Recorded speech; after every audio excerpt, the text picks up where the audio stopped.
If you want more bushels of wheat this coming year, one of the most important things you can do is to use a wheat seed treatment.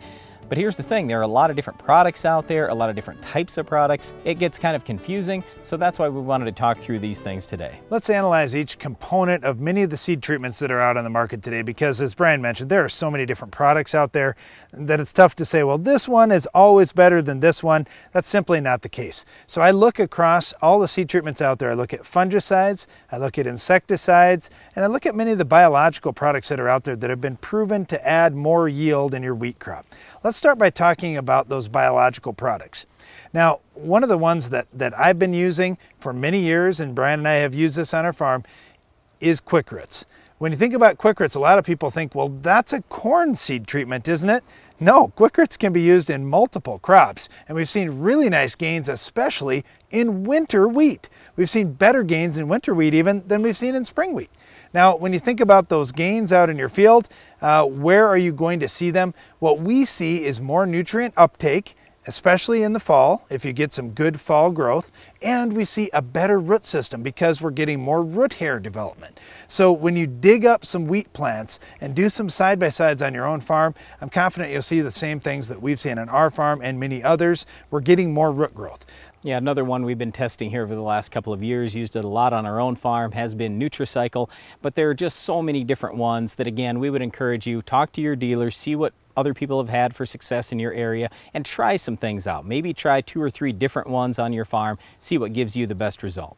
One of the components that some farmers did cut out in 2016, regretfully, was the insecticide component. Now, when you think about that, we're looking at the neonicotinoid insecticide. So things like Gaucho, Poncho, Cruiser, depending on which seed treatment you're using, you may be picking from, well, here's BASF's complete treatment, or here is Bayer's complete treatment. So you may not have a choice of which insecticide component you get. Your choice may be, do I want insecticide or do I not want insecticide on my wheat seed?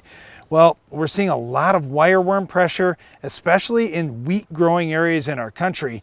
And even where we're using an insecticide, many farmers are choosing to use higher rates than normal just to try to control this heavy pressure. Now, I don't know why our pressure has been increasing other than that we've been reducing tillage in many of those same areas, but it's something to keep in mind for your farm. You can't really go back and rescue treat if you've got a bug that's attacking your seed or young seedling below ground. So putting that insecticide component on there is not that expensive, and the bang for your buck that you're getting is pretty good. Well, the thing I like about the Neonic products, in addition to they are super safe for humans, is they're systemic and long lasting. So you get control over many different insects for quite a while for very little money.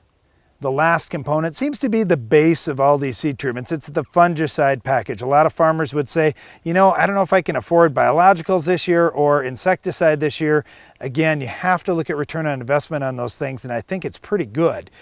But when you look at fungicide, there is no way that I would put wheat in the ground without having at least a good fungicide treatment on it. Again, here's the thing, you can't go back and rescue treat for many of the different diseases that hit you in wheat. Now, if you're in a continuous cereal production area, well, it's an absolute no-brainer. But even if you're in a 3-crop rotation, we're seeing good gains putting a fungicide out on seed most years. Now, here's the problem. You don't always see that gain. There's occasionally a year where there's really no gain because everything was perfect. The wheat jumped out of the ground. There was just the right moisture. The temperature was perfect, all these things. But how often does that happen? You really can't afford to have a failure when things get tight.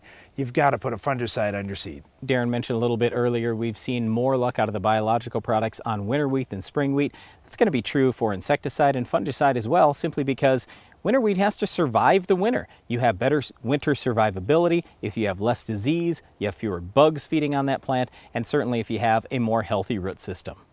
To wrap things up, there are a lot of different wheat seed treatments out on the market. Don't be confused. Just sort out which products are in that treatment, whether it's fungicide, insecticide, biological, or all 3. There is a pretty good return on investment being shown over years of study and millions of acres. So do take a look at those. I would not consider cutting them for my farm. We did talk about the differences in biologicals. There are absolute differences there. When we talk fungicide and insecticides, there isn't an enormous difference. Yes, just make sure you check the label so you get control of the disease you want. But the big thing is treat versus not treating, rather than, oh, we're seeing a lot of difference between products. So at least do something, and again, run some experiments on your own farm. What we find is most of the time, these wheat seed treatments do pay. One other thing in wheat that you'll definitely need to stop is our Weed of the Week. We'll show you how coming up next.